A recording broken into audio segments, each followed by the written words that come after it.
Just in, rich Americans giving up their citizenship. They are fed up with our tax code. How about Donald Trump?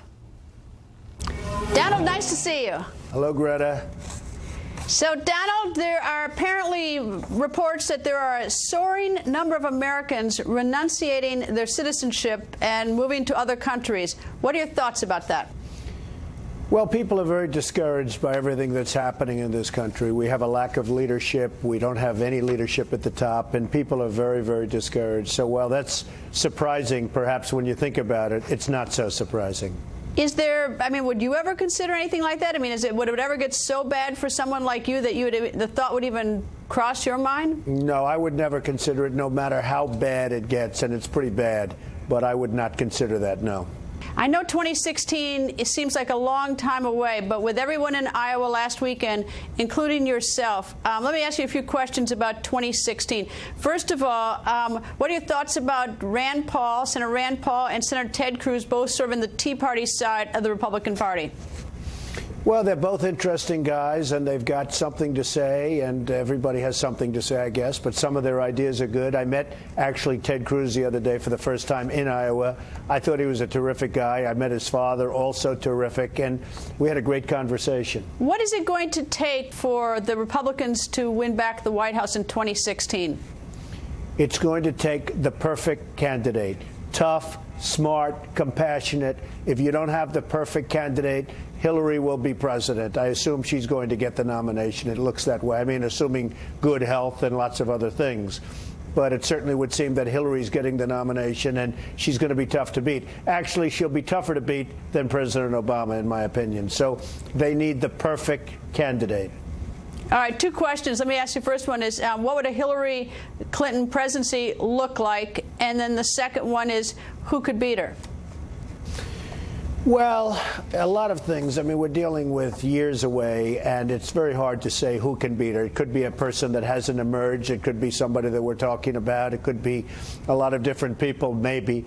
But I think she's going to be tough. What would it look like? Probably very similar to what we have right now. I was asked the other day, because people obviously see that I interview you often, whether or not I thought that you were serious about running. And I said, my guess is every day Donald Trump wakes up and thinks, I can do bigger and better deals than anybody else, and so that you're tempted. But I think there's also a little part where you think like you like to mess with our heads in the media and you like to play us. Am I half right or part right on all this? Well, I don't like to mess with anyone's heads. I do think I can make fabulous deals for the country. I think I could make the country great again. I think I could make the country rich again. I don't think I'd be cutting Social Security and Medicare and Medicaid. I think what I do is make the country so rich that you wouldn't have to bother. I would certainly try and stop the fraud and abuse.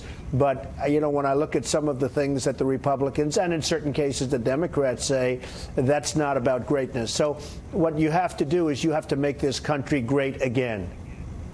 Do we need someone with business experience? I mean, whether it's Republican or Democrat, is that so critical, or can someone come out of policy? Well, you never know where they come from. I mean, people with policy and, you know, you can emerge as being a great mind in terms of the business of the country. The fact is our country is in serious economic trouble, and you would ideally think that somebody coming out of business who's done very well in business, who understands debt, who understands payrolls, who understands problems, you would think somebody like that would be good, but that doesn't mean they can't come out of policy. Maybe it's a combination of both. Well, if you look so historically about the candidates who have been running, or even whose names get batted around, whether it's Governor Christie in the Republican Party, or Senator Rand Paul, or Senator Marco Rubio, or Senator Ted Cruz, or anybody in the Republican Party, they all seem to have a policy legislative background, not real rich in terms of business. And then you have Governor Romney, who did, but he hit the skids. So I'm thinking, you know, what's your ideal candidate? Well, I think Governor Romney just didn't stress the business enough. That was his strength, and he should have gone out there and really bragged about what he did. I mean, he did a good job, and what he should have done is just told people this is what we can do. And for some reason, that just got lost. It never really came out the way it should have come out. I think that all of the candidates, I know most of them, they're good men. I really think that all of the candidates that you mentioned, you never know who it's going to be. Somebody will emerge at some point, but it's certainly early to be discussing. You know, I was listening the other day. Somebody said it might be somebody that you've never even heard of. Look what happened with Barack Obama. It was going to be Hillary. It was an easy Hillary victory, and Barack Obama emerged. And you have to give him credit for that. You mentioned President Obama. I'm sure you've seen the picture of him golfing, and I frankly, I think that that picture is one that the White House probably would have preferred not to have out there. And actually, I think they're sort of complicit in letting the camera people near the president golfing. Your thought on this picture? Well, I thought he had a good chipping motion. I know a lot about golf. I've won many club championships. I thought he had a good chipping motion, so I was impressed. And maybe you'll like to hear that. But his motion as a chipper looked very good. I think the issue, though, is a little bit more, with people unemployed, the president talking about taking a bus tour to talk about middle-class Pennsylvania last week, and the fact that Congress is on a 5-week vacation and the continuing resolution still not resolved. We're approaching the debt ceiling, and then we see, although, we don't begrudge people vacations, but we see this picture of the president. I think that to many Americans who don't have the ability to go play golf a lot, that they might not be so impressed as you are. It's a tough kind of thing to be doing right now when you're having a problem like we're having in the country. You see what's going on with Russia and Snowden. You see what's going on with, frankly, China, the way they're just eating our lunch. They're taking advantage of us like nobody's ever done before. It's a little bit tough to see people taking, and I'm not just talking about the president, a lot of people are taking vacations right now that should be out there working for the country. So it's not that easy a situation. There's no question about it. And I don't think it looks great for the president to be taking this extended vacation right now. No. Would you take a vacation now if you were president, or you in the House or the Senate, in light of all the demands on all those offices and where we stand?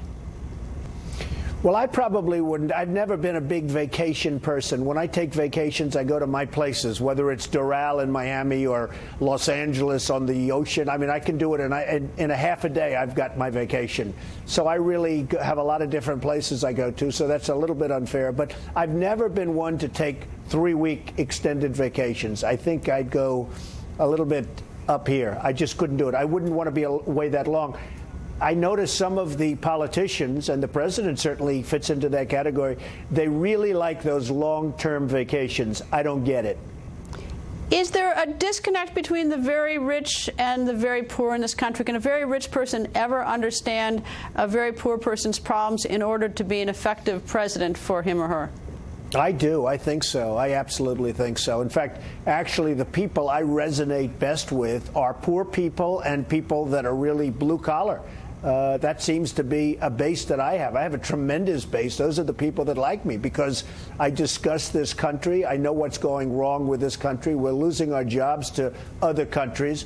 We have countries that manipulate their currencies so incredibly well, so much better than we could ever do, and they take our jobs. And my base and the people that like me best, frankly, are poor people and working people, working class people, and I'm very proud of that. I think the people that like me the least are the rich people.